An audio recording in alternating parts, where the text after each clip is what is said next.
They sent the invitation on a Wednesday, and the message uninviting me followed shortly after. The envelope was thick, pale blue, embossed with silver lettering, the kind you'd expect for a senator's gala or an old money wedding. The front read, Danvers Family Gathering, July 10th, 6:00 p.m. The Alderidge Grand, Seattle. I didn't open it. I didn't need to. I'd seen that hotel name plenty of times. It was on the ledger in my office, under Premier Clients, Tier 1. That was my digital signature on the hosting contract. Moments later, my phone buzzed. A text from my cousin Elaine, the designated family planner, always the one to deliver disappointing news with a smile. Hey Mara, just a heads up. Venues at full capacity this year. Lots of extended guests flying in. It's kind of a black tie thing, very elevated. Hope that's okay. That emoji. The signature of sanitized exclusion.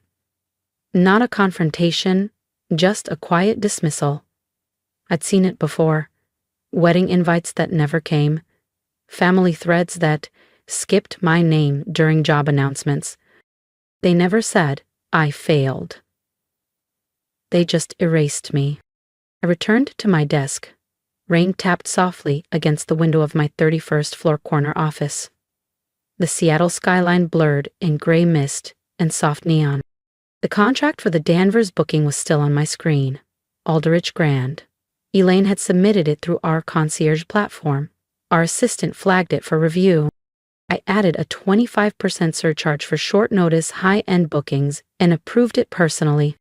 They had no idea that M.R. Caldwell, CEO of Caldwell Holdings, owner of 12 historic properties across the Pacific Northwest, was me. They didn't know the woman who once scrubbed bathrooms on night shifts was now the one signing their invoice. They still called me unpredictable, aimless. Let them. I didn't want their seat. I owned the table. I turned to the shelf and reached for a small walnut frame tucked behind my travel books. Inside it, a cracked plastic name tag. Mara Housekeeping, Capital Inn, Seattle, 2011. I hadn't looked at it in years, but that night I placed it right in the center of my desk, just in case I needed a reminder of why I said yes to myself when everyone else said no. My father used to say there were two kinds of people in this world, the ones who carry the name and the ones who carry the weight. He'd say it after family dinners when the dishes were cleared and his second scotch softened his voice. We were supposed to nod to affirm his wisdom like it was gospel. I was 12 the first time I understood which role he had assigned me. Not the name, just the weight. By the time I was 23, I was expected to slide into Caldwell Financial as a junior partner. There was already an office set aside. My name pre-printed on the door. Mara Caldwell, Strategic Development. It lasted 6 months, not because I failed, but because I asked too many questions. About layoffs, outsourced janitorial contracts, the pension fund that had mysteriously vanished for dozens of longtime staffers. You think too small, my father had snapped across his mahogany desk. You have no vision. No, I told him. I just want to understand what people carry. That was the last honest exchange we had. After that, our relationship became a silence wrapped in formalities. Birthdays skipped, messages filtered through ants. I enrolled at the University of Washington's hospitality school, graduated top of my class. No one came to the ceremony. A year later, I was scrubbing bathrooms at a faded motor lodge off Rainier Avenue. 10 rooms per shift, towels that reeked of bleach and damp cedar. But it was mine. Honest, ground level, built, not gifted. That's when Elaine sent me the group photo from her wedding. Everyone was glowing, suits and champagne smiles. I wasn't in the frame, but I remembered that night well. I sat near the kitchen, at a table with the dishwasher on break and a DJ who left early. Elaine told me it was probably because I seemed more comfortable back there. 2 days later, someone forwarded me a screenshot from the family group chat, a photo of my old housekeeping name tag, captioned, "She wanted to clean toilets. Guess she got what she wished for." They laughed. No one defended me. Not even Aunt Ginny, the one who used to sneak me lemon drops and whisper, "You don't have to turn out like the rest of them." That day, I learned something important. Erasure doesn't always come with shouting or slammed doors. Sometimes, it just shows up as absence. You get cropped out of enough pictures, left off enough emails, seated far enough from the center of the table. Eventually, even you start to wonder if you were ever really there. So I let go. I stopped waiting to be remembered, and I started building something that couldn't be dismissed. I moved to Vermont with a duffel bag, a used laptop, and barely enough money to last 12 weeks. There was no grand plan, just a need for somewhere quiet, somewhere no one cared about my last name or the reputation it used to carry. I rented a tiny attic room in a creaky old farmhouse. Turned in run by a retired couple, Irene and Cal. They paid me cash to help with bookings, change linens, manage late check-ins. They gave me room 7. Slanted ceiling, one skylight, twin bed, and I loved it. That's where Elaine really started. Not the company, the idea. In a beat-up spiral notebook filled with questions. Why did some guests return and others never did? What made a stranger feel safe or seen in a room they'd never been in? I watched. I adjusted. A buzzing lamp, a misplaced bench, a sign that confused guests.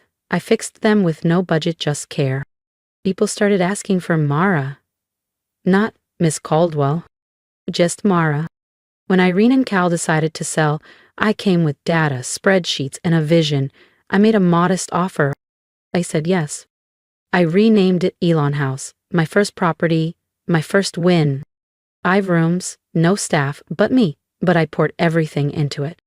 I scrubbed every floorboard, swapped the musty drapes for fresh linen panels, painted each room in soft, calming shades of moss and cream, and I left a handwritten card on every nightstand.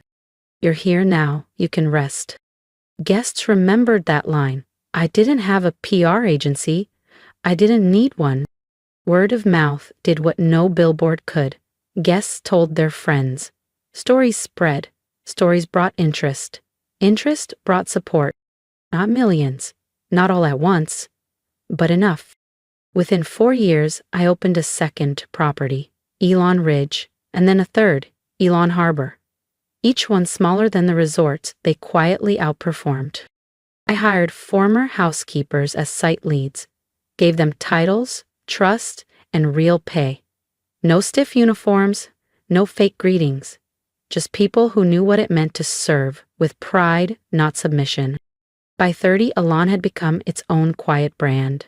Subtle luxury, gentle care, no velvet ropes, no marble fountains, just dignity done well. Still, I didn't put my name on it. The properties were listed under M.R. Caldwell Holdings. Most assumed I was a man. That suited me just fine. I wasn't hiding, I was insulating. The silence gave me space to build something they couldn't tear down. Behind my desk, tucked between fabric swatches and supplier catalogs, I kept the old plastic name tag. Mara, Housekeeping. Faded, scratched, cracked straight through the middle. I wore it long after it should have been replaced. Framed it. Black frame. No glass. Not on the wall. Not for show, just for me.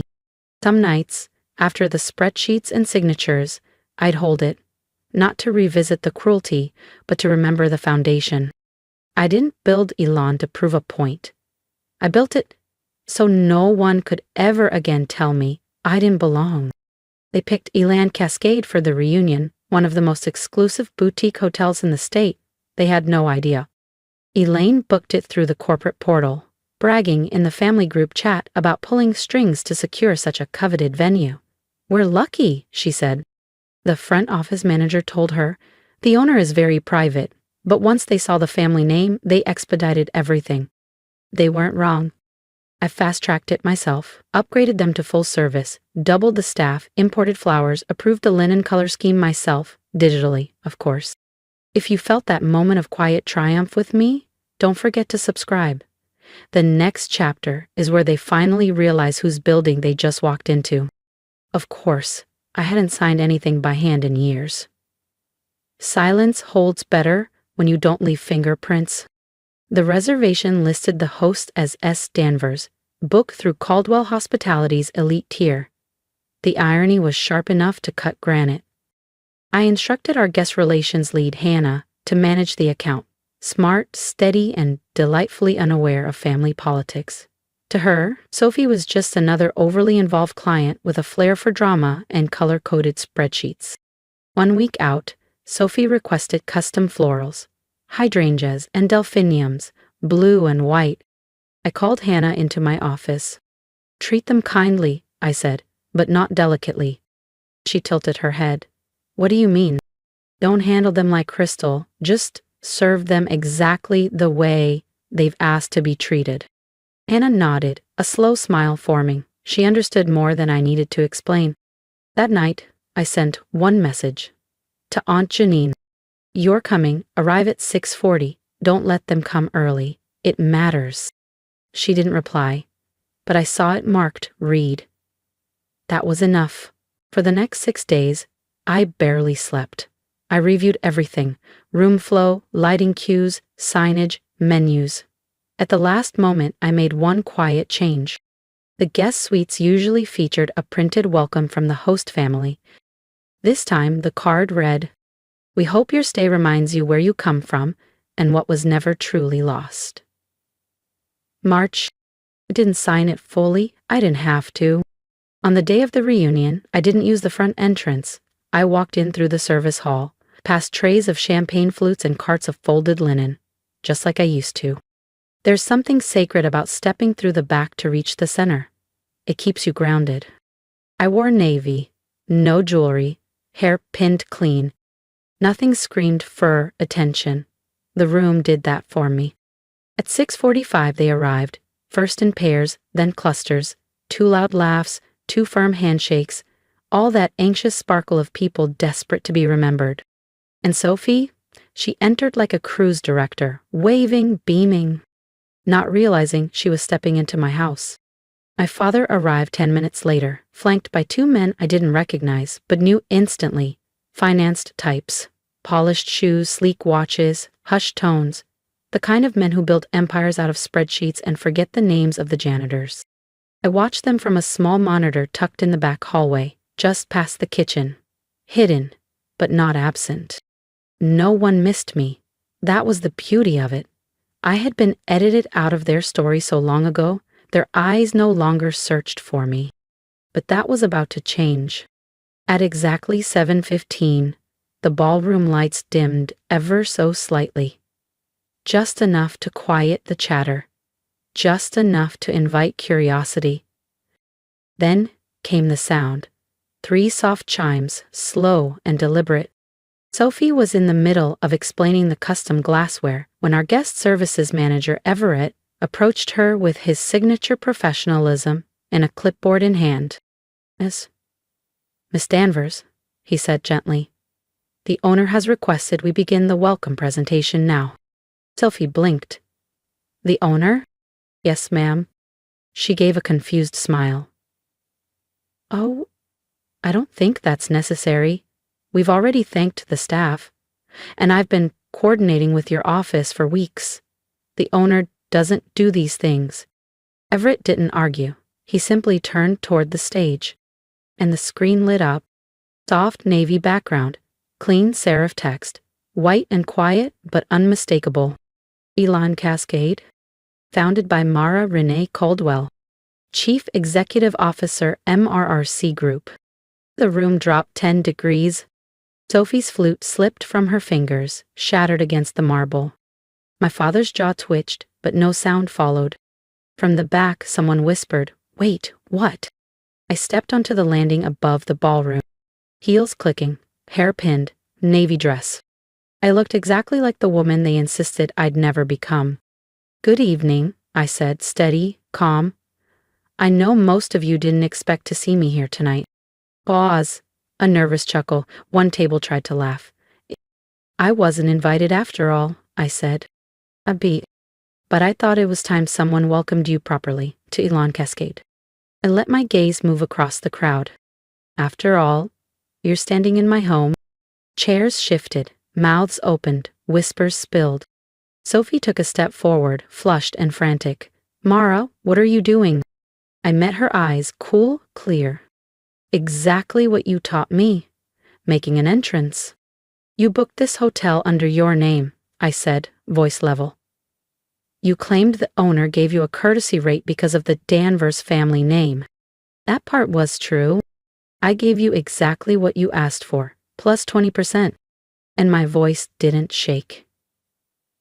That was the victory. For years, you all spoke of me like I was some distant shame. A housekeeper. A dropout. The girl who wasted her name. You told people I disappeared. But I didn't. You just stopped looking. I scanned the room. Faces older, stiffer, still painted with the same brittle surprise. Their discomfort wasn't new. It was just louder now, that the story had changed. My father stood. Mara, he said, voice rough, unreadable. You own this place? I own 17, I answered calmly. Across 4 countries. He didn't respond. He didn't have to. I'm not here for a standing ovation, I added. I came to return something. I gave a small nod toward Hannah.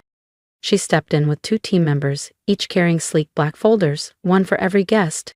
Inside, a signed copy of their event contract, my name, M.R. Caldwell, their rates, itemized, and a single note. Sometimes the story you tried to erase still finds its way to the wall. Near the back, Aunt Janine let out a soft, knowing laugh. An older man beside my father stood. Why didn't you use your full name from the start? He asked, gently. I paused. Because I wanted to build something before anyone decided what it was supposed to be.